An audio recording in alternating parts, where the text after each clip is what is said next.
Programme में आपको बहुत वार्म वेलकम। मैं हूं कामरान शाहिद। बिस्मिल्लाहिर्रहमानिर्रहीम। मैं डॉक्टर फहमीदा मिर्ज़ा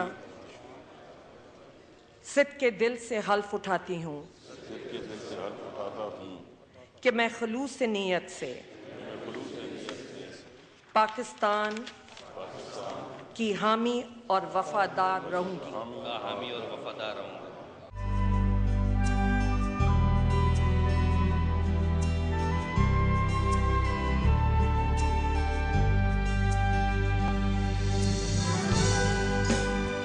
खुदा करे कि मेरी अर्ज़ पाक पर उतरे वो फसले गुल जिसे अंदेशे ज़वाल न हो। यहाँ जो फूल खिले वो खिला रहे बरसों, यहाँ खिज़ां को गुजरने की भी मजाल न हो। खुदा करे कि वक़ार इसका गैर फानी हो और इसके हुस्न को तशवीशे माहो साल न हो। हर एक फर्द हो तहजीब व फन का औजे कमाल, कोई मलूल न हो कोई खस्ता हाल न हो। खुदा करे मेरे एक भी हम वतन के लिए हयात जुर्म न हो, जिंदगी वबाल न हो। इस पाकिस्तान की पार्लिमानी तारीख का एक तारीख साज दिन है। आज पाकिस्तान की 14वीं असेंबली ने जो है अपना हल्फ उठाया। पाकिस्तान में एक बार फिर पार्लिमान का वजूद आया जिसने अगले 5 साल तक चैलेंजेस को फेस करते हुए पाकिस्तान की अवाम से लॉयल्टी और पाकिस्तान के इंटरेस्ट की प्रोटेक्शन का हल्फ उठाया। आज का दिन इस लिहाज से बहुत अहम था कि मियां मोहम्मद नवाज शरीफ, जिनको आज से पहले भी असेंबली में होना चाहिए था लेकिन मिलिट्री इंटरवेंशन की वजह से परवेज़ मुशर्रफ साहब की असेंबली में अपने राइट से, जायज़ राइट से महरूम रहे। आज ग़ालिबन लगभग 12 साल बाद वो असेंबली के अंदर आए, उन्होंने हल्फ उठाया और पाकिस्तान में दोबारा वो इलेक्टेड MNA करार पाए। आज का दिन इस लिहाज से बहुत तारीखी है। इस दुनिया को अगर मकाफ़ात अमल कहा जाए तो उस लिहाज से आपको हम कुछ पिक्चर्स के जरिए बताने की कोशिश करेंगे कि ये दुनिया जो है वो अरूज और जवाल आपस में दिनों की तरह ऊपर नीचे होता रहता है। कल तक जो परवेज़ मुशर्रफ साहब जो थे वो चैंपियन थे पाकिस्तान के, आज वो जेल में बंद हैं, जबकि जिनको उन्होंने निकाल बाहर किया था वो आज पाकिस्तान के प्राइम मिनिस्टर बनने जा रहे हैं। आपके सामने विजुअल्स हैं, आप देख सकते हैं कि ये वो ज़माना है 99 में। इन विजुअल्स के जरिए आपको पूरी पाकिस्तान की तारीख का ये एक तस्वीर जिसमें चीफ जस्टिस इफ्तिखार चौधरी साहब को परवेज़ मुशर्रफ साहब हल्फ दे रहे हैं। बताने का मकसद ये है कि परवेज़ मुशर्रफ साहब उस वक्त ऑल इन ऑल थे और इलेक्टेड प्राइम मिनिस्टर जेल के पीछे बंद थे और इतने ऑल इन ऑल थे कि ऑब्वियसली चीफ जस्टिस को भी वही हल्फ दिया करते थे, पावर में थे। आज सिचुएशन जो है अगर हम देखेंगे तो बिल्कुल मुख्तलिफ होगी। ये जेल के जो कैदी हैं वो पाकिस्तान के प्राइम मिनिस्टर बनने जा रहे हैं और वो प्रेसिडेंट जो कि चीफ जस्टिस को हल्फ दे रहे हैं वो पहले तो आपको नजर आएंगे इस वक्त अदालतों के चक्कर लगाते हुए, दूसरी तरफ नवाज शरीफ साहब आपको नजर आएंगे अदालत असेंबली में अपना हल्फ लेते हुए पाकिस्तान के प्राइम मिनिस्टर बनते जाते हुए आपको दिखाई देंगे। ये मकाफात अमल है व्यूअर्स, इन विजुअल्स के जरिए, इन पिक्चर्स के जरिए आपको दिखाने की कोशिश करें। आज का दिन इस लिहाज से खासा तारीखी है कि वो शख्स जिन्होंने इस मुल्क के अंदर 10 साल तक आमरीत को बरकरार रखा, आज वो नवाज शरीफ साहब की एग्जीक्यूटिव अथॉरिटी के अंदर एक कैदी हैं। ये आज का पाकिस्तान है, बहुत से लोगों के नज़दीक एक्स्ट्राऑर्डिनरी स्टार्ट है। किस हद तक ये आगे जाएगा इस पर बात करेंगे, लेकिन आपको एक बात और बता दूं कि एक और लिहाज से ये सारा एपिसोड तारीखी होने वाला है और वो है 5 मई को। ये जो तस्वीर आपको हम दिखाएंगे ये फ्यूचर की तस्वीर है। ये एक्स्ट्राऑर्डिनरी तस्वीर है। जरदारी साहब और नवाज शरीफ साहब, पीपल्स पार्टी और नून लीग की जो तारीखी चपकलिश है सियासी लिहाज से, उसमें एक तारीख साज दिन होगा जिसकी हम आपको एक पिक्चर दिखा रहे हैं कि जब 5 मई को आसिफ अली जरदारी साहब जो रवायती हरीफ है पाकिस्तान मुस्लिम लीग नून के और मुस्लिम लीग नून की हरीफ है, उनको हल्फ देंगे प्राइम मिनिस्टरशिप का नवाज शरीफ साहब को जरदारी साहब। ये 5 मई का मंजरनामा है जो आपको हम इस वक्त दिखा रहे हैं। इस लिहाज से आज का दिन तारीख साज है पाकिस्तान की तारीख के ऐवानों के हवाले से, पाकिस्तान में सियासत के हवाले से, डेमोक्रेसी के हवाले से, पाकिस्तान में कानूनियत के हवाले से एक बहुत बड़ा स्टेप हो सकता है अगर ये पार्लियामान अपनी तवक्कुआत पर पूरी उतरी, अगर ये क़यादत अपनी तवक्कुआत पर पूरी उतरी। आज के पैनलिस्ट जो है जिनसे हम बात करेंगे पाकिस्तान के चैलेंजेस जो दरपेश है और ये तवक्कुआत है, उनमें बहुत ही इंपॉर्टेंट लोग हैं। इम्तियाज़ आलम साहब हैं, सैफमा गिरोह रवा हैं, किसी तारुफ के मोहताज, वार्म वेलकम। फरीद अहमद प्राचा साहब हैं, इलेक्टेड मेंबर रह चुके हैं इसी असेंबली के, जमात इस्लामी को आज रिप्रेजेंट कर रहे हैं और पाकिस्तान तहरीक इंसाफ के साथ इनकी अलायंस गवर्नमेंट है। खैबर पख्तूनख्वा में बहुत वार्म वेलकम आपको भी। रसूल बग रईस साहब जो है पॉलिटिक्स के असातिज़ा में से शुमार होते हैं और इनके तज़िये आप सुनते रहते हैं, इनसे बात करेंगे आज पाकिस्तान के हवाले से। इम्तियाज़ आलम साहब, आज पार्लियामेंट ने आगाज़ कर दिया, अपना हल्फ उठ गया, चैलेंजेस इनॉर्मस हैं। अगर पार्लिमानी लिहाज से देखा जाए तो नवाज शरीफ साहब कंफर्टेबल मैंडेट लिया, लेकिन साथ ही उनकी हुकूमत क्लियरली पंजाब में है, बलूचिस्तान में एक स्प्लिट मैंडेट है, उस पर भी बात नहीं करते। लेकिन सिंध में पीपल्स पार्टी कन्फेडरेशन भी कर सकती है, खैर पख्तूनख्वा कर चुका है कन्फेडरेशन। आप किस तरह आगे आने वाले 5 साल में इन इकाइयों और वफाक की कोऑर्डिनेशन देखते हैं?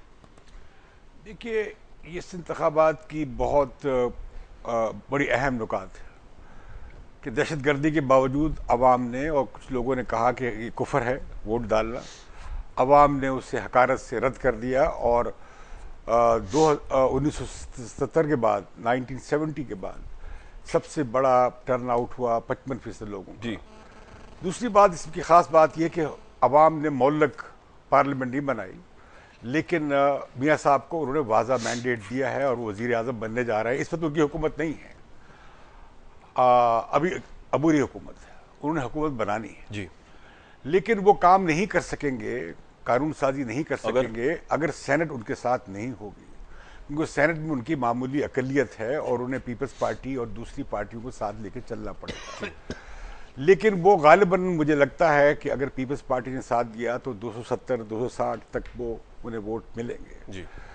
और अगर वो ना भी दें तब भी वो 220-30 के करीब प्राइम मिनिस्टरशिप लेंगे। जी। दूसरी बात आपने ठीक उठाई है कि खासतौर 18वीं तरमीम के बाद सूबों का रोल बहुत बढ़ गया है और मियाँ साहब का जो माशी जो तरक्की का और आगे बढ़ने का जो अच्छा प्रोग्राम है और खित्ते में अमन का, उसका दारोमदार ये कराची में क्या होता है और सिंध में अमन कैसे आता है, अगर उसमें उन्हें ताबुन की जरूरत होगी सिंध की हुकूमत की। दूसरा मामला है जो दहशतगर्दी का है, उसमें उन्हें पख्तूनख्वा की हुकूमत को साथ लेके चलना पड़ेगा। ठीक है, ये तो दुरुस्त है कि इन इंतखाबात में जो लोग खुल्लम खुल्ला तालिबान की यहाँ हामी जमातें हैं, जैसे जमात इस्लामी है या जमीयत उलमा इस्लाम है, वो अल्लाह के फजल करम से उन्हें बड़ी शिकस्त हुई है, 5.3% वोट मिले हैं। इन्हें इनके रहनुमाओं को इस्तीफा देना चाहिए, वोट भी लिख के लाए उनके, कल्ब माहियत करनी चाहिए और अपने गुनाहों की माफ़ी मांगनी चाहिए। ठीक। और लेकिन ये जो पख्तूनख्वा की हुकूमत है उसके जो तकरीर हमने सुनी है खटक साहब जी, वो वैसे बड़े जहांदीदा सियासी वर्कर हैं, उनके साथ जमात इस्लामी के बड़े सीजनड जनाब सराजुद्दीन हैं और जनाब शेरपाव साहब हैं। ये समझदारी से मामलात को चलाएंगे क्योंकि जो दहशतगर्दी का मामला है उसमें फाटा की अहमियत ज़्यादा है, गवर्नर का रोल ज़्यादा होगा और उसमें बुनियादी फैसला मरकजी हुकूमत को करना होगा।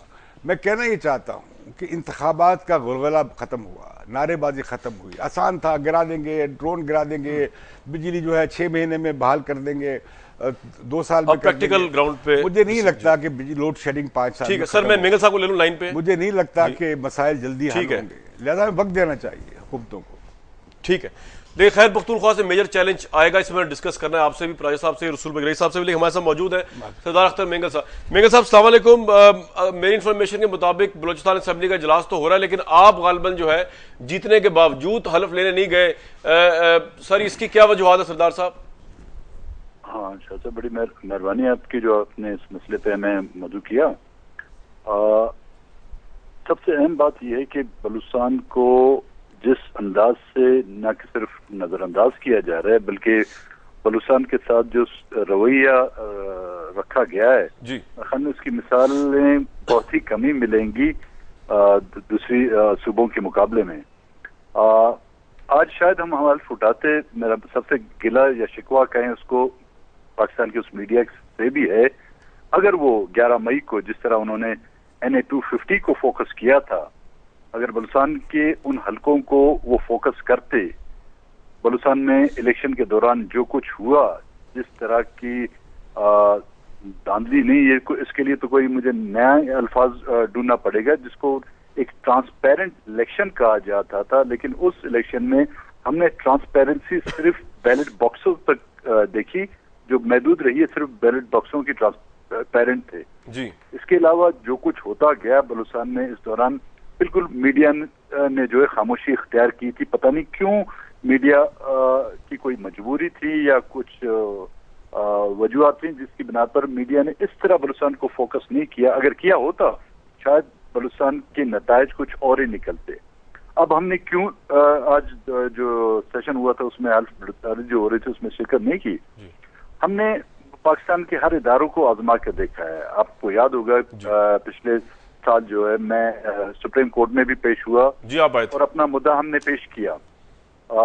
इसमें कोई शक नहीं कि सिविल सोसाइटी और हमारे वकला बरदरी ने और बिलखुसूस अदलिया ने जो रिस्पांस दिया, हमारी बात सुनी, लेकिन दूसरे ही दिन इस्टेब्लिशमेंट बिलखुसूस हुकूमत की तरफ से जो जवाब मिला हमें, जिन 6 नुकात का हमने जिक्र किया था, आप ही हमें बताएं उन 6 नुकात में से कौन सा एक नुक्ता जो है खिलाफ आइन या खिलाफ कानून था, कौन सा एक नुक्ता जो है इस मुल्क की वो कहते हैं ना सॉलिडिटी के खिलाफ था।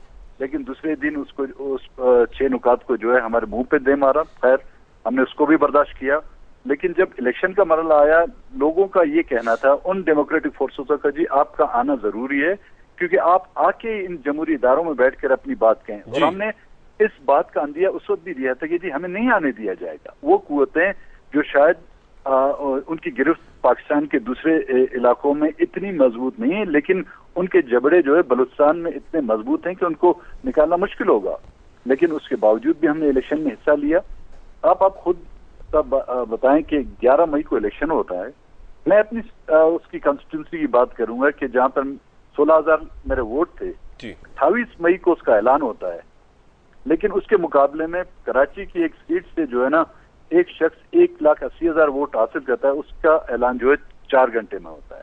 अब उनकी मैं वो माहिर रियाजियत की कमजोरी कहूं या महारत कहूं कि 16,000 की वोट की गिनती में बड़ा टाइम लगाते हैं, 1,80,000 की वोट की गिनती में टाइम नहीं। इसी तरह बलूचिस्तान के कई इलाकों में जहां पे हमारे कैंडिडेट्स थे, उनके नताइज को जो है ना कई दिन तक रोक कर टेम्पर कर फिर उनका ऐलान कर दिया गया है। कुछ तो अभी तक पेंडिंग में। अच्छा मेंगल साहब, मैं अगर आपसे एक बात करना चाहूंगा इस प्लेटफॉर्म से कि आप जब इलेक्शन के प्रोसेस में आए तो आपने जितनी भी आपके साथ ज्यादतियां हुई उनको पाकिस्तान के इंटरेस्ट के अंदर उस वक्त फरामोश करके पाकिस्तान के कॉन्स्टिट्यूशन, इलेक्शन प्रोसेस, इन सब को मानते हुए, वफाक को मानते हुए इस प्रोसेस में गए।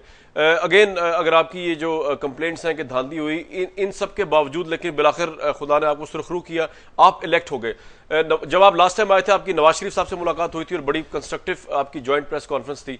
आज आपको पता है कि नवाज शरीफ साहब ही हुकूमत बनाने जा रहे हैं फेडरेशन में, तो क्या आप बेनिफिट ऑफ डाउट नहीं दे सकते पूरे सिस्टम को एक दफा फिर, जब आप जहां आप इतना आगे तक आए, इलेक्शन में हिस्सा लिया, सारी चीजों को भुलाकर, तलखियों को फरामोश करके, कि आप मियां नवाज शरीफ साहब को जो है उनको एक मौका और दें और हल्फ उठाएं, क्योंकि आपके हल्के के लोगों ने तमाम तर मुश्किलात के बावजूद आपको मैंडेट दिया इस असेंबली में बैठने का, और ये मैंडेट तो आप ही ने पूरा करना है। जी साहब, मैंडेट सिर्फ मेरा सवाल मेरे मैंडेट का नहीं है। क्या हमारी पार्टी को जो मैंडेट दिया गया था जी, जमहूरी अंदाज में जो बलूचिस्तान के लोगों ने हमारे लोगों को अपने वोट से उनको कामयाब कराया, लेकिन उन गैर जमहूरी कुव्वतों ने उस मैंडेट को ना माना और कुछ दिनों में जो उस नताइज को तब्दील किया जी, इससे साबित होता है कि बलूचिस्तान के हालात तब्दील नहीं हुए। बिल्कुल इसमें कोई शक नहीं कि जब मियां नवाज शरीफ साहब इक़्तिदार में आएंगे तो हम देखेंगे कि वो क्या कर पाते हैं, क्योंकि अभी तक जो है एस्टेब्लिशमेंट ने जिसकी बलूचिस्तान में न कि सिर्फ सियासी वाबस्तगी है वहां पर उन्होंने कंट्रोल करने की, बल्कि उन्होंने बलूचिस्तान को जो एक सोने की चिड़िया समझकर उनकी माशी वाबस्तगी भी आज का जो है बलूचिस्तान से है। ठीक है, तो मुझे मुश्किल लगता है कि कोई अभी तक कोई ऐसी पॉलिटिकल फोर्स बरसरे इक़्तिदार आई है जो बलूचिस्तान को उनके चंगल से निकाले। अच्छा, मैं तो उनको सिर्फ गुड लक की गुड लक कह सकते हैं। अच्छा मेंगल साहब मेरे साथ रहिएगा, हमारी भी कामयाबी, मेरे साथ रहिएगा। रसूल बेग रईस साहब, बहुत वार्म वेलकम। आप चाहेंगे मेंगल साहब से कुछ सवाल करना? उन्होंने बलूचिस्तान का मसला बहुत बड़ा है और मेंगल साहब का इलेक्शन के प्रोसेस में जाकर असेंबली में ना पार्टिसिपेट करना और दोबारा एक मायूसी का इजहार कर रहे हैं जो कि बड़ी जेन्युइन भी हो सकती है, वो पाकिस्तान के लिए कोई अच्छी बात नहीं है, नवाज शरीफ साहब की क़यादत के लिए बहुत बड़ा चैलेंज होगा। कुछ कहना चाहेंगे? मेंगल साहब सुन रहे हैं आपकी बात। मेंगल साहब जब सुप्रीम कोर्ट के सामने पेश हुए हम बहुत खुश हुए, उनकी हिमायत की। जब वापस आए तो मैंने एक नहीं बल्कि 2-3 कालम लिखे कि उन्होंने बहुत अच्छा फ़ैसला किया है, इंतखाबात में हिस्सा लिया है। जमहूरियत के ज़रिए ही आप नुमाइंदा बनते हैं और नुमाइंदगी के ज़रिए ही आप अपने मतालबात बनवाते हैं। अस्करियत पसंदी लिसानी बुनियादों पर हो या मजहबी जुनूनियत की बुनियाद पर हो, वो एक ही बात है। उसकी हम मजम्मत करते हैं। मेंगल साहब ने एक आइनी, कानूनी और जमहूरी तरीका अख्तियार किया है, लेकिन मैं जो बलूचिस्तान के मसाइल हैं वो तारीख़ी तौर पर हैं, लेकिन वो एक लिहाज से कोई सिंध से, खैबर पख्तूनख्वा से या पंजाब से मुख्तलिफ नहीं है। ये एक ऐसा बड़ा मसला वहाँ पे बना हुआ है जिसको कि अस्कियत पसंदी है, और मैं नहीं समझता कि मेंगल साहब उसकी हिमायत करेंगे। जो भी हथियार उठाता है वो आइन के ख़िलाफ़ जाता है। ग्रीवेंसेस होते हैं और हर जगह के ऊपर होते हैं, लेकिन जो जमहूरियत या आइनी हुकूमत का जो बुनियादी मफहूम है वो ये है कि मफादात का टकराव होगा, शिकायतें होंगी, नाइंसाफ़ियाँ होंगी, लेकिन उसका वाहिद हल बातचीत और जमहूरी अमल के ज़रिए है। इसको हम आगे बढ़ाएंगे, बलूचिस्तान के मसाइल हल होंगे। और मेरा ख्याल ये है कि जो आपने बात की बिल्कुल दुरुस्त की, और मैं मेंगल साहब से भी ये दरख्वास्त करूँगा कि आपको लोगों ने मुंतखब किया है असम्बलियों में जाने से, आप नहीं जा रहे तो असूली तौर पर जो अवाम का एतमाद है आप उसकी खिलाफ वर्जी कर रहे हैं। हम मेंगल साहब से और उसके खानदान और ऐसे लोगों से हमें बहुत उम्मीदें हैं पाकिस्तान को। मेंगल साहब इस पर रिस्पॉन्ड करते हैं। इम्तियाज आलम साहब भी कुछ कहना चाहते हैं तो मैं इकट्ठे रिस्पॉन्स लूंगा। मेंगल साहब, इम्तियाज आलम साहब भी कुछ कहना चाह रहे हैं, फिर मैं आपका पॉइंट ऑफ व्यू दोबारा ले लूंगा। अख्तर मेंगल साहब, आपकी बहादुरी को मैं दाद देता हूं कि आपने बहुत दबाव के बावजूद, आप पे बड़ा दबाव था, आपके खिलाफ लश्कर खड़े किए गए थे, मुझे मालूम है, आपको आपके गांव तक महदूद किया गया। आपने जो 6 नुकात पेश किए वो बहुत नायत मुनासिब थे और उस पर ज़्यादा खुशदिली के साथ गौर करना चाहिए था, अब भी करना चाहिए। और मैं समझता हूँ कि ये जो बादज़ा बदमज़गी हुई कि ज़हरी साहब ने जो मुकदमात दर्ज कराए और उसके बावजूद आप खड़े रहे और आपने इंतखाबात का बाइकआउट न किया, कोशिश की गई कि आपको हराया जाए, मुझे मालूम है। आपका मीडिया से गिला भी जायज़ है, लेकिन एक मुश्किल ये भी थी कि लोग कैसे जाएं, मीडिया के लोग इंटीरियर में जाके रिपोर्टिंग करें। मेरी आपसे दरख्वास्त ये है कि आपने जो रास्ता लिया था वो बड़ा कठिन था, मुश्किल था, काबिल तारीफ़ है। मियाँ नवाज शरीफ ने जो पोजीशन ली है बलूचिस्तान पे, और बलूचिस्तान में जो मैंने उनके लिए फ़िज़ा देखी है अच्छी, उसके पेश नज़र वो ये कह रहे हैं कि उनकी पार्टी में ये बात आई है कि पाकिस्तान मुस्लिम लीग नवाज का चीफ मिनिस्टर न हो और वो पख्तूनख्वा मिली अवामी पार्टी और नेशनल पार्टी। और मैं आपसे दरख्वास्त करूंगा कि आप भी इस कोलिशन में आएँ, क्योंकि असल बात यह है कि बलूचिस्तान का मुझे इत्तफाक नहीं है प्रोफेसर साहब की बात से कि उसका मसला जैसे पंजाब का है, इनका खास मसला है जी। बलोचों की बहुत लंबी तारीखी बैरूमी है, बड़ी फौजी कार्रवाइयाँ हुई हैं, बड़ी उनके कौमी तशख्खुस के सवालात वो एक डिफिकल्ट सिचुएशन उनके साथ उनकी लाशें गिर रही हैं। मैं जवाब लेने के लिए मैं समझता हूँ जी मेंगल साहब, आप जवाब दे सकते हैं काइंडली इस सारे जो आपसे लोगों ने कहा है जी। दोनों शख्सियत बड़े काबिल एहतराम है, रईस साहब और इम्तियाज साहब भी हमारे लिए, और उनके जो मशवरे हैं बिल्कुल वो भी हमारे लिए बड़े बेहतर होंगे हम समझते हैं। लेकिन अगर हकीकत को देखा जाए जी, बलूचिस्तान के हालात का अगर जायजा लें वो बिल्कुल मुख्तलिफ हैं। हम इलेक्शन से हटकर जिस तरह के इम्तियाज साहब ने कहा कि जो मखलूत हुकूमत बनने जा रही है उसका हम हिस्सा बने। मेरी आज भी मियाँ साहब से बात हुई थी, मैंने उनसे भी ये बात की, मैंने बोला मियाँ साहब ये तमाम जो लोग चाहे आपकी पार्टी हों या कोई दूसरी पार्टी हों जो आपसे मिलके भी गई हैं, और आपके लाहौर में भी आपसे मुलाकात हुई, इस्लामाबाद में वफूद से आपकी मुलाकात हुई, मेरे ख्याल में किसी एक ने भी बलूचिस्तान के इशू पर आपसे बात नहीं की होगी, सिवाय इसके कि वज़ीर आला किसको बनना है, गवर्नरी किसको सौंपनी है उसका ओहदा, और वज़रा जो है कौन कौन और किसको लेने हैं। और उन्होंने भी अब तक मुझसे इत्तेफाक किया। जब ये जहनीत हो हमारी इम्तियाज साहब और रईस साहब, तो हम प्रायोरिटी पे सिर्फ हमारी वजारतें हों, हमारी गवर्नरशिप हो, तो हम बलूचिस्तान के मसलों को हल किस तरह कर सकेंगे। क्योंकि अगर हमने प्रेफरेंस बलूचिस्तान के मसलों को नहीं दिए, और इस वक्त बलूचिस्तान में जो सरफहरत मसला है वो है मसखशुदा लाशों का, जो मिसिंग पर्सन्स का, जो वो लोग इस्लामाबाद में बैठे हुए हैं, कई हजार बुगटी कबाइल जो बैठे हुए हैं, उनको अपने उनके इलाके में नहीं ले जाया जा रहा। इस तरह के कई ऐसे मसले हैं जिनका जिक्र कोई भी नहीं कर रहा, सिर्फ हुकूमतें बनाने। अब हुकूमतें तो थी जी, पिछली दौर की भी हुकूमत थी। ठीक है बेंगल साहब, मुझे एक बात बताइए चलते चलते, बस आपसे आखिरी सवाल है, आपने जहमत दी तो हमें वक्त भी दिया, कि ये आपका कतई फैसला है कि आप इस असेंबली में बलोचिस्तान की, जिसने आपको इलेक्ट किया है, आप नहीं जाएंगे, और आप नहीं जाएंगे तो फिर पाकिस्तान में रह के, बलोचिस्तान में रह के स्ट्रगल होगी, या आप वापस जाएंगे? आप समझते हैं कि आप जी मैं एक वजाहत करना चाहूँ, क्योंकि हमारी पार्टी जो है हर फैसला करती है जमहूरी तरीके से, और हमारे इदारे हैं। जी जी, इलेक्शन में जाने का फैसला हमारी गुज़िश्ता सेंट्रल कमेटी का फैसला था, जिसमें मैं अब भी कहता हूं कि मेरी राय नहीं थी कि हम इलेक्शन में, क्योंकि मुझे ये नताइज का इल्म था, मुझे एस्टेब्लिशमेंट के नजदीक से जो है उनका वास्ता पड़ा, ये नताइज का हमें इल्म था, तो लेकिन मेरी राय नहीं थी, लेकिन पार्टी का फैसला था, तो सर मैंने तस्लीम किया उसको। और अब भी कल 2 जून को जो हमने सेंट्रल कमेटी का फैसला मीटिंग बुलाई है, उसमें यह तय करने के लिए कि आया जो ठीक है अभी फैसला हमने गुज़िश्ता किया था जी, वो सही था या गलत था। अगर गलत था तो आइंदा का लाएमल हमारा क्या होगा? एक सवाल जी इम्तियाज साहब जल्दी से पूछ ले, ब्रेक में अगर वो आपके 6 नुकात ये कोलिशन हुकूमत ले कि ये उनके एजेंडे पर आ जाएं, तो फिर आपकी क्या राय होगी? फिर तो मान जाएंगे obviously। न कि सिर्फ एजेंडे पे आने चाहिए, बल्कि मेरे ख्याल में उनको अगर इम्प्लीमेंट कराया जाए, अगर वो अपना प्रोग्राम बना लें अपनी हुकूमत का कि ये हमारे लिए, हमारे सामने अवलियत, फिर तो इनके लिए एक्सेप्टेबल होगा ऑब्वियसली।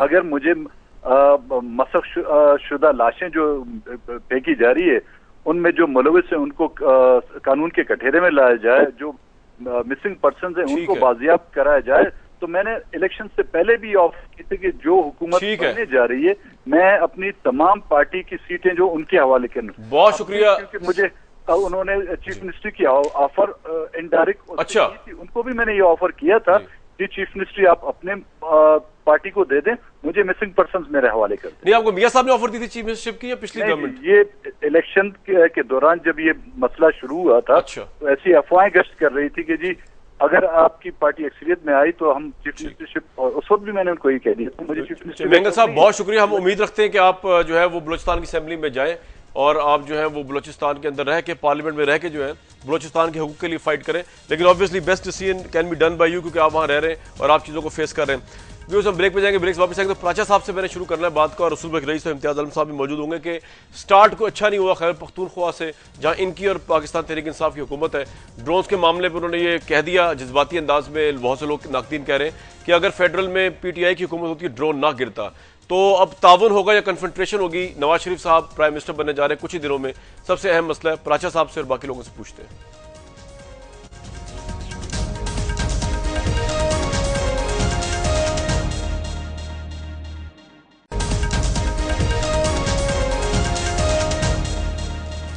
इस प्रोग्राम बहुत वार्म वेलकम। पाकिस्तान की आज नई असेंबली इलेक्ट हुई और उन्होंने हल्फ उठाया, इलेक्ट तो पहले हुई थी, आज हल्फ उठाया, और उनसे क्या तवक्को है बात करेंगे।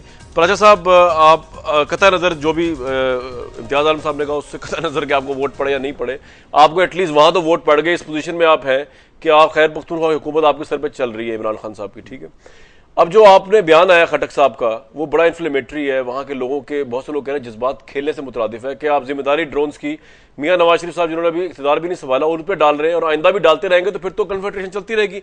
आपको भी पता है ना ड्रोन पाकिस्तान के इख्तियार में, ना आर्मी के इख्तियार में, ये तो अमेरिका के इख्तियार में, तालिबान और अमेरिका की जंग है, हम बीच में सैंडविच है। अच्छा बिस्मिल्लाहिर्रहमानिर्रहीम, एक तो जो मौजू पहले चल रहा था 2-4 लफ्ज इसलिए कि बलोचिस्तान बड़ी अहमियत रखता है, जरूर, और लाजमी बात यह है कि अब बलोचिस्तान को उतनी अहमियत देनी चाहिए पड़ेगी जितनी अहमियत उसको फिलवाक़या हासिल है।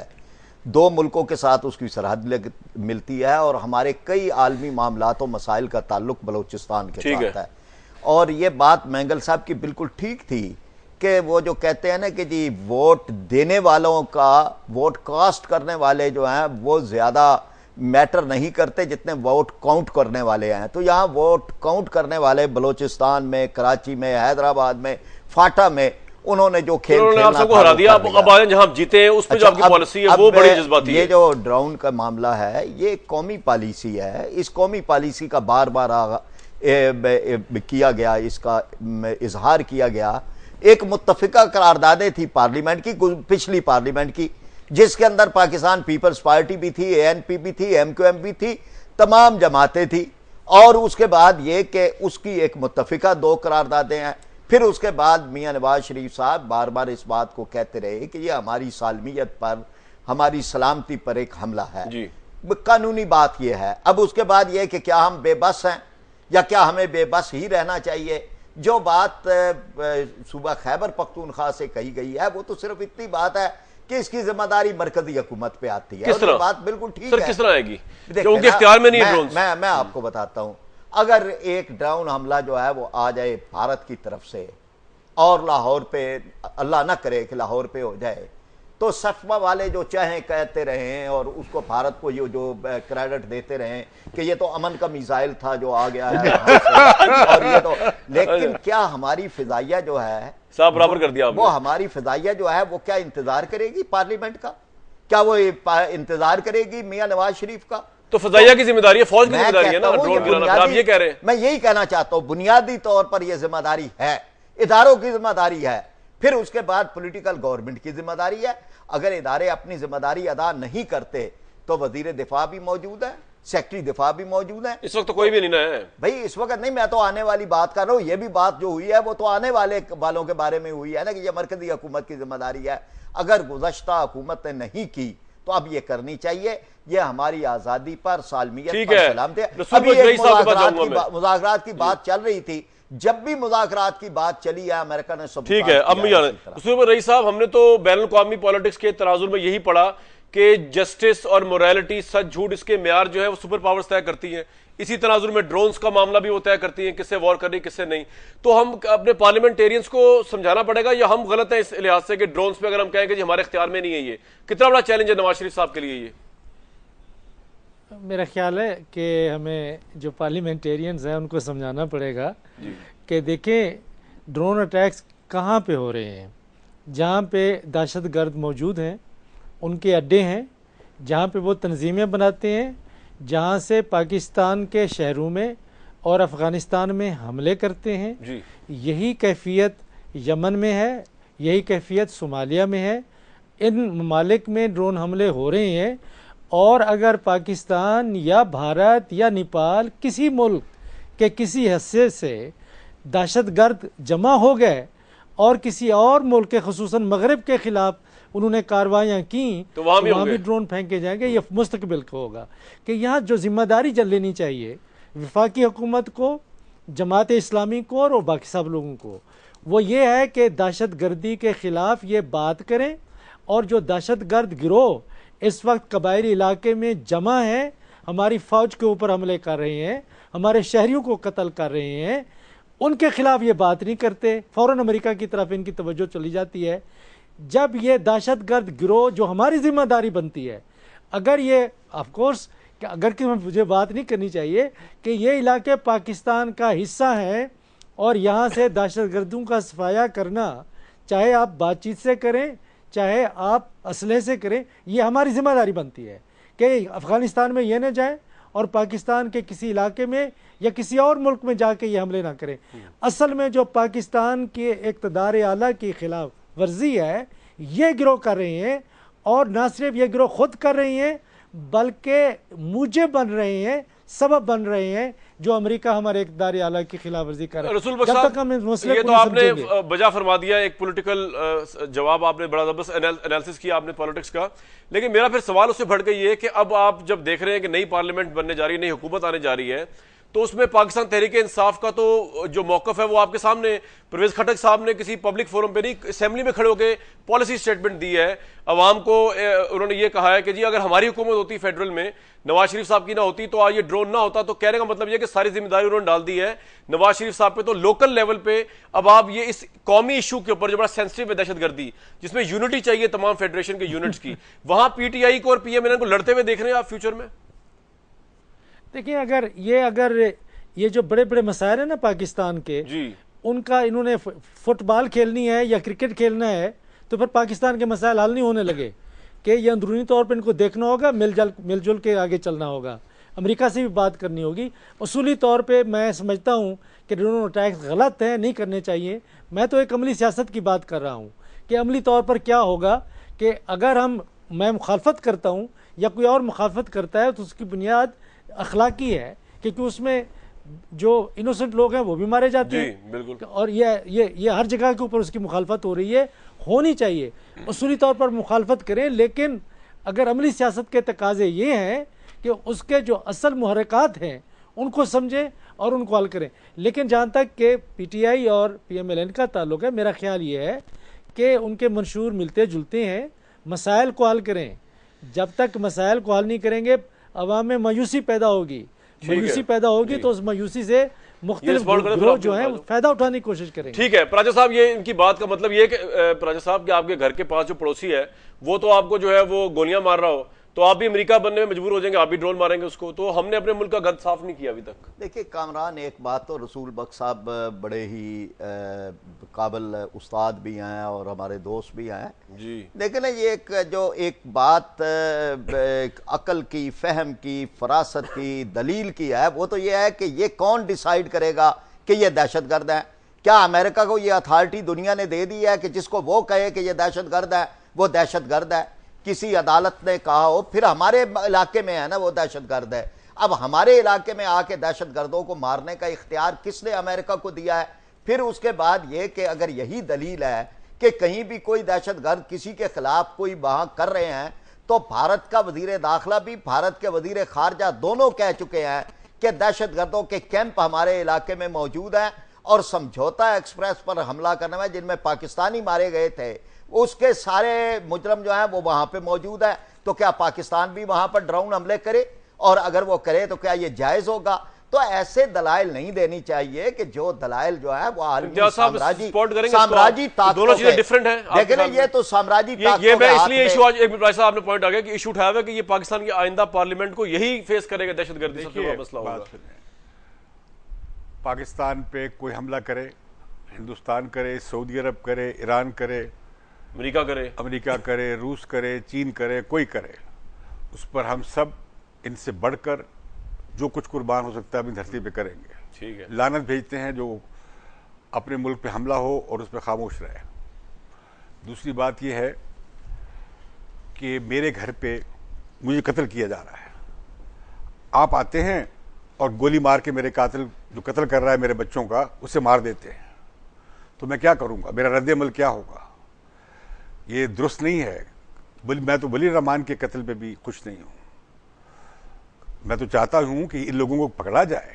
पाकिस्तानी रियासत जो हमारा कानून तोड़ रहे हैं, बच्चों को मार रहे हैं, मस्जिदों को मार रहे हैं, अभी 2 मस्जिदें मारी हैं, नमाजी मारे हैं, कल हमारा एक कैप्टन वहां पे और हमारे सिपाही शहीद हुए हैं, हमारे फौजी जवान मारे जा रहे हैं। इन लोगों को रियासत फेल हो रही है और वो कानून की हुक्मरानी कायम करे, इन लोगों को इंसाफ के कटहरे में लाए, इन्हें इंसाफ मिलना चाहिए। अवाम को जिन लोगों के बच्चे मारे गए हैं, हमारे बच्चे मारे गए हैं, उन्हें इंसाफ मिलना चाहिए। रियासत अगर ये जिम्मेदारी पूरी नहीं करती तो कौन करेगा?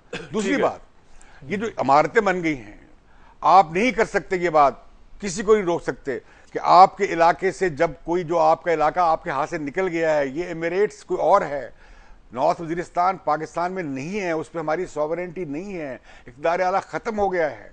आप जो मर्जी कहते रहे दुनिया को कि जी हमारा इलाका है, अगर आप कहेंगे और हम कहते हैं हमारा इलाका है, तो दुनिया पूछेगी कि आपके इलाके से यहाँ कार्रवाई हो रही है। जैसे कुनर से पाकिस्तान में कार्रवाई हो रही है, नंगरहार से पाकिस्तान में कार्रवाई हो रही है, नूरिस्तान से पाकिस्तान में कार्रवाई हो रही है। जो यहाँ पे लोगों को मार रहे थे, सवात से भाग कर गए थे, वो जाके वो पनाह ले लिए, आगे हमले कर रहे हैं, दीर में लोगों को आके मार रहे हैं, मालाकंड में आगे लोगों को मार रहे हैं। इन लोगों को रोकना चाहिए। अफगानिस्तान की हुकूमत का काम है, अमेरिका का काम है, ISF का मैं ब्रेक में जाऊंगा, मेरी बात सुनिए, आप मेरी बात मुकम्मल करने दें। उनका काम है उन्हें रोके, हमारा काम है हम इन्हें रोके। हम नहीं रोकेंगे तो अमेरिका को हम नहीं रोक सकेंगे। बिल्कुल ठीक, ये आपका पॉइंट और अमेरिका के ड्रोन पर हमला करने का मतलब है आप जंग का ऐलान कर रहे हैं। बिल्कुल ठीक है, लेकिन आपका पॉइंट आ गया। व्यूअर्स, मैं जाऊंगा ब्रेक पे, लेकिन ब्रेक से पहले रसूल बेग रईस साहब को सवाल छोड़े जा रहा हूं कि तासुर यही है कि 2 फैक्टर्स जो है ना इस वॉर ऑन टेरर में, जिसने पाकिस्तान की अगली हुकूमत को 5 साल तक इन्वॉल्व रख सकती है, उन दोनों में एक चीज कॉमन है। एक, अमेरिका और तालिबान के दोनों ही हुकूमतें पाकिस्तान और इनके इदारों से कंट्रोल से बाहर है। इनसे मुज़ाकरात करना जो है वो शायद उनकी कंडीशंस पे तो हो, तालिबान और अमेरिका की, इनकी कंडीशंस पे होना मुश्किल नजर आ रहा है इस वक्त। ये बात किस हद तक सही है? अगला मंजरनामा क्या होगा, बाकी पैनलिस्ट और रसूल बेग रईस साहब से इस सवाल पे बात करेंगे ब्रेक के बाद।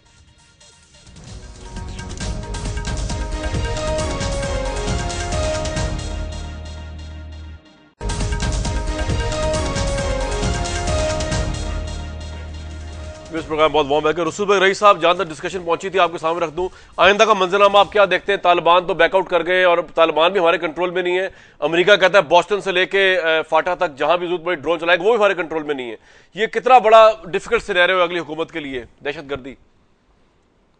बहुत बड़ा चैलेंज है अगली हुकूमत के लिए और सारे पाकिस्तान के लिए, तमाम सियासी जमातों के लिए और तमाम हुकूमतों के लिए, हम सब के लिए एक बहुत बड़ा चैलेंज है कि जब तक दहशतगर्दी इस मुल्क में ख़त्म नहीं होंगी, कि क्या दहशतगर्दी सबब है ड्रोन हमलों का या ड्रोन हमलों से दहशतगर्दी फैल रही है। देखिए, जो ड्रोन हमले हैं उनकी हम दलील नहीं देते, हम ये नहीं, ये प्राचा साहब ने मुझे गलत समझा, कि हम ये नहीं कहते कि ड्रोन हमले होने चाहिए, अच्छे हो रहे हैं, हमें उनकी मुखालफत करनी चाहिए, हमें करनी चाहिए। हुकूमत को जितना ज़ोर लगा सकती है कि हमारे पास जो मैंडेट है वो इस बात का है कि फाटा में, पाकिस्तान के इलाकों में ड्रोन हमले नहीं होने चाहिए, हमें मौका दें और इस हुकूमत को मौका मिलना चाहिए, क्योंकि वो कहते रहे हैं कि हम बातचीत करते हैं। ठीक है, बातचीत करके देख लें। अगर बातचीत करने से हमारा इक़्तिदार आला कायम होता है, आइन की अमलदारी होती है और पाकिस्तान उन इलाकों के ऊपर दोबारा मौसर तरीके से कंट्रोल संभालता है, तो फिर ये तमाम चीज़ें ख़त्म हो जाएंगी। कि एक समझौता करना चाहिए अमेरिका के साथ। हमारे जो नायब सफारतकार हूँ, जो वज़ीर हूँ, वज़ीर दाखिला ख़ारजा हूँ, वो ये बात करें कि जी हमें 6 महीने दे दें, 7 महीने दे दें, 8 महीने दे दें, इस दौरान में आपने हमला नहीं करना, हमें मौका दें। ये हमारे अंदर के मामलात हैं, हम इनको हम हल करने की कोशिश करते हैं, उसके बाद हम देखेंगे। इसके ऊपर जब तक के कोई समझौता नहीं होगा हमारी सियासी जमातों के दरमियान में, एक इत्तेहाद नहीं होगा और एक ज़बान होकर हम जब तक कि अमेरिका के साथ बात नहीं करेंगे, शायद असर ना पड़े। और फिर इंटरनेशनल कम्युनिटी जो है उसको भी मोबिलाइज करना होगा। ठीक है जी, असल सवाल क्या है? सवाल ये है कि क्या हम ये चाहते हैं कि 2014 में जब अमेरिका वहां से जाए तो हम अपने इन तालिबान को, सब हमारे जो बच्चे हैं, सबको इकट्ठा करें और तालिबान के साथ मिला के काबुल पे कब्जा कर लें और तालिबान की हुकूमत ले आए? क्या हम ये चाहते हैं?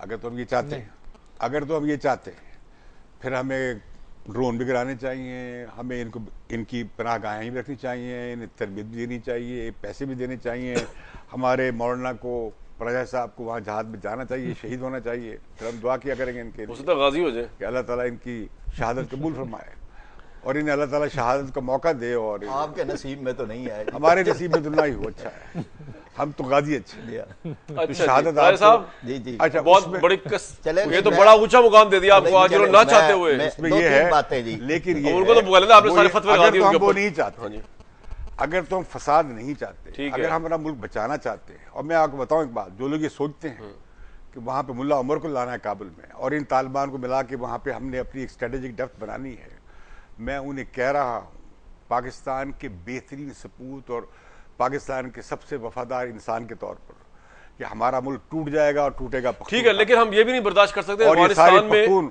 देखिए अफगानिस्तान में हिंदुस्तान की हम इतराज कर रहे इंटरफेरेंस हैं, है, हमारा जायज इतराज है कि नंगरहार से हमारे यहाँ आके हमले हो रहे हैं, हमारा जायज इतराज है कि नूरिस्तान से आके हमले पे हो रहे हैं, बलूचिस्तान में हमारा जायज इतराज है कि जनाब वहां से वहां पे कभी गाहें बन गई। ठीक है, उनका भी इतराज है, लेकिन इम्तियाज साहब हमारा भी इतराज है और वो ठीक इतराज। ठीक है, हमारा भी ये इतराज है कि इंडिया टेक ओवर ना करे अफगानिस्तान को। जी राजा साहब, अफगानिस्तान बिल्कुल हम नहीं मानते, उनकी तो फौजें वहां मौजूद है सर। इंडिया भी नहीं मानते। 3-4 बातें मैं यानी हमारी फौज का कंसर्न है जेन्युइन वहां पे। अफगानिस्तान में हम किसी को मानते, अफगानिस्तान रहे अफगानिस्तान से जो हमले हो रहे हैं उसको रुकवाने के लिए अमेरिका से बात करनी चाहिए, अमेरिका से जंग करनी पड़ेगी तो जंग करनी चाहिए, इसलिए कि वो वहां से आ रहे हैं। सुना लें, सुन लें, आप सुन लें, आपने बड़ी मेहरबानी आपकी, मैं आपकी बात की तायीद कर रहा हूं। इन्होंने जो बात कही थी बिल्कुल सही कही है कि ये हमारा मसला है, अमेरिका का मसला नहीं है। जो वहां पर दहशतगर्द हैं या पाकिस्तान में कर रहे हैं दहशतगर्दी या कराची के दहशतगर्द हैं, यानी जिनका जिक्र ही नहीं किया जाता, तो वो हमारा मसला है, हमें हल करना है, अमेरिका को हल नहीं करना। नंबर 1 बात तो यह है। दूसरी बात यह कि अगर वो मुज़ाकरात पर आ रहे हैं और बैठते हैं तो रसूल बख्श साहब ने जैसे कहा जी कि जी वो तो आइन के मानने की बात होगी, रिट मानते हैं, तो जो ड्राउन करने वाले हैं वो कौन सी हमारी रेट मान रहे हैं? ठीक है। तो रेट खुद ब खुद मानी जाती है। अगर तो वो यूएन का बैठ मैंडेट जाते है हैं, ना, जब बैठ जाएंगे तो रेट मानी ठीक है। जाती है। उसमें रईस साहब- जागिस्तान एक पूरा इलाके का नाम है, वहां पे रेफरेंडम ठीक है। करवाए, मैं बहुत एक- सारी चीजें जो है रसूल वो रईस ठीक हो साहब जाएं। देखें, हाफ मैन हाफ पीस तो बनना पड़ता है। अब पाकिस्तान की फौज और हम ये बर्दाश्त तो नहीं। मैं सवाल कर लूं ये तुर्कमानिस्तान में भी करवाना चाहेंगे? चलो ये नेक्स्ट टाइम पूछेंगे। जागिस्तान की बात की है जो- भाई चीन के रसूल वजीर बख्श आजम ने साहब- आके सवाल उठाया है यहाँ पर, जी। उनके भी यहाँ पे चले भी चाइना को इन्वॉल्व नहीं करते, एक हाँ। दोस्त तो रहने देना बॉर्डर पे। अच्छा रसूल बख्श रईस साहब, मुझे अच्छा। बताइए कि हाफ मैन हाफ बीस भी तो बनना पड़ता है ना। अब ये तो बर्दाश्त नहीं कर सकते हम लोग, ये हमसे मुराद पाकिस्तान की आर्मी, हमारे स्ट्रेटेजिक इंटरेस्ट के, हम तो चलें जी स्ट्रेटेजिक डेप्थ के तौर पे यूज ना करें अफगानिस्तान को, लेकिन करजाई साहब जो है वो पहलू में रख दें हिंदुस्तान के पूरे अफगानिस्तान को हमारे खिलाफ। मेरे ख्याल में ऐसा नहीं होगा, हमें ऐसा नहीं समझना चाहिए ऐसा नहीं समझना चाहिए कि जो अफगानिस्तान में उसका इत्तेहाद, उसका अमन और उसकी खुशहाली से ही पाकिस्तान के अंदर अमन कायम होगा। कि अगर मैं इत्तेफाक करता हूँ अपने इम्तियाज साहब से, obviously। इम्तियाज साहब तो से करने लगे। कि हमें अफगानिस्तान के हवाले से तो हार देखिए, गए, बुरी तरह से हार गए, देखिए ना इलेक्शन अवाम रद्द कर दिया। नहीं, ये करना आपसे पड़ेगा। इत्तेफाक कर रहे हैं भाई, बात आपसे को कर बात रहे हैं। देखिए, इम्तियाज साहब से कर रहे हैं। दलील बात से तो तो सुन ले। इत्तेफाक करेंगे ना। नहीं मैं बात जी सुन जी लें जी रसूल बख्श। कि अफगानिस्तान में हमारा मफाद ये है कि अफगानिस्तान के लोग खुश रहें, अपने मुल्क में रहें और वहाँ पे अमन हो। अगर कोई जमात या गिरोह या हुकूमत को कोई इदारा, मैं फिर इसको एम्फेसाइज करता हूँ और तायद करता हूँ इम्तियाज़ की, कि अगर वो चाहते हैं कि जी अफगानिस्तान के अंदर अपने अपनी मर्ज़ी की हुकूमत बनानी है, ये ख्याल छोड़ दें। अमेरिका नहीं कर सका, रूस नहीं कर सका, और अगर हम ये भी समझते हैं कि वहाँ पे हिंदुस्तान कुछ मदद करके और कुछ लोगों को वहाँ तैयार करके अफगानिस्तान को अपनी मर्जी से चलाएगा, ऐसा मुमकिन ही नहीं है। ठीक है। अफगानिस्तान की ऐसी तारीख एक छोटी नहीं सी है। बात मैं कर दूं, हमें खत्म कर ले, फिर आप कर लीजिएगा। जी। हमें पाकिस्तान की हिफाजत करनी है। ये हमारा मुल्क है, ठीक है जी। इसमें हमने रहना है, इसमें हमने मरना है, और पाकिस्तान में मुहब्बल वतन होने की जो मोहर है वो खत्म हो गया। वो हम किसी मजहबी जमात किसी को मजहबी नहीं बात दे को नहीं दे सकते, सकते, प्राइस किसी आपको की दे नहीं जमात सकते, को। बिल्कुल भी। जी किसी इजाज़ की- साहब। मैं ये तजवीज़ करता हूँ कि मियाँ साहब फौरी तौर पर वजीर आजम बनने के बाद जी एक डिफेंस कमेटी का एक्सटेंडेड इजलास बुलाएं और एक इदारा बनाएं इंटरनल और एक्सटर्नल सिक्योरिटी ठीक का, है। जिसमें अपोजिशन की बड़ी पार्टियों और के फौज 2-3 को लीडर्स बुलाएं। को बुलाएं और एक पॉलिसी तय करें, ठीक है। और उसमें तय कर लें कि क्या करना है। और दूसरी बात ये, और अगर जनरल वक्त खत्म हो गया, वक्त जनरल हो कैरी गया। कह रहे हैं एक जुमला कि यही ये है जी दहशतगर्दी कि- किसी जवाब नहीं है इसका, जी, ठीक और जो है। कहता है ये हमारी जंग नहीं, गलत इम्तियाज कहती साहब, है, सिर्फ उन्हें यह कहना है कि चाहिए तो आगे बढ़ाएं इस बात। कौमी पॉलिसी अभी तक एक मर्तबा भी नहीं बनी, नहीं बनी। कौमी पॉलिसी ठीक है, लेकिन मैं बनानी एंडिंग कर चाहिए। लूं। ले व्यूअर, ये सब कुछ अपनी जगह पे, लेकिन ऑब्वियसली हमें अफगानिस्तान का कंसर्न अफगानिस्तान की वजह से तो इतना नहीं है जितना हमें अपनी वजह से है। और हम चाहते हैं अफगानिस्तान न्यूट्रल रहे, पाकिस्तान चाहता है न्यूट्रल रहे, और हम उसको कभी स्ट्रेटेजिक डेप्थ हमें समझना नहीं चाहिए। लेकिन मामला बिगड़ सकते हैं और बिगड़ते रहे पिछले, जब हमें चलता है पता कि हमारा जो नेबर है, जो हमारा ऑब्वियसली आर्च राइवल आज तक का, हमारी पूरी फॉरेन पॉलिसी इंडिया सेंट्रिक रही है, वो वहां पे इन्फ्लुएंस बढ़ा रहा है, तो फिर पाकिस्तान को कुछ ना कुछ करना पड़ता है, फिर सारी पीस एक से उधर चली जाती है। नवाज शरीफ साहब के पास बड़ा अच्छा मौका है, इंडिया के साथ ताल्लुकात अच्छे बनाना चाहते हैं, तो इंडिया को ये भी कहा जाए, मियां नवाज शरीफ साहब कहें कि वो अपना इन्फ्लुएंस जीरो कर दे अफगानिस्तान में, तो हम भी स्ट्रेटेजिक डेप्थ के तौर पे कभी भी जहन में भी नहीं लाएंगे, और इस तरह शायद खित्ते में अमन आए अमेरिका के जाने के बाद। आज का प्रोग्राम था, कल तक के लिए इस प्रोग्राम के प्लेटफॉर्म से इजाजत दीजिए।